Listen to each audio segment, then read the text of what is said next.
Good morning বন্ধুরা। আজকে বৃষ্টির ওয়েদারে সবজির দাম কীরকম সেটাই তোমাদের মাঝে আজকে তুলে ধরবো। তো এটা হচ্ছে মূলত আমাদের চাঁচল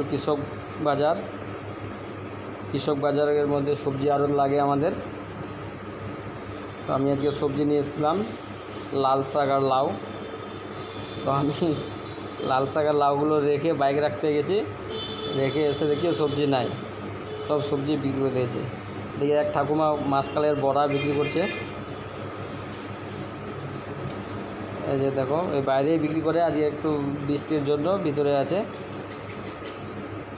আচ্ছা, এদিকে হয়তো সম্ভবত বেগুন নিলেন, আম আছে, বেগুন আছে, করলা আছে। করলার দাম আজকে 60 টাকা কেজি। দুদিন আগে ছিল 40 থেকে 35 টাকা, আজকে 60 টাকা। বেগুন হচ্ছে 50 টাকা কেজি। শশার দাম আজকে 55 টাকা কেজি। শশা মার্কেটে নাই, কোনো সবজি নাই, সবজি প্রায় ফাঁকা। এখানে সব মাল ওজন করা হয়।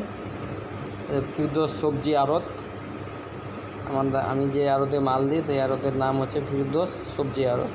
উনি হচ্ছে আমাদের ম্যানেজার রাজাদা। সব মাল লিখে হিসাব করে সবাইকে ক্যাশ দেয়। এখানে কাটা করা হয়, পাশেই কাটা আছে। এই যে দেখছো, আড়ত একদম ফাঁকা। এদিকে আছে গন্ধরাজ লেবু।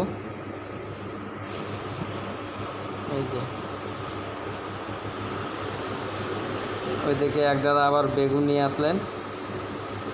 এই যে বাইক থেকে নামাচ্ছে আর ওদের দাদারা। দেখ, অর্ধেক সবজি এখন অর্ধেকের থেকেও কম।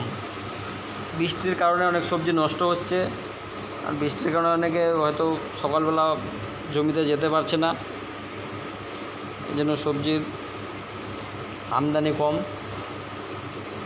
দাম বেশি। এদিকে আম আছে, 3টা ক্যারেটে মাত্র আম আছে। দেখছো, একজন বেগুন নিয়ে আসলো তো ওকে 3-4 জন মাল নেওয়ার জন্য ধরে নিল পাইকার।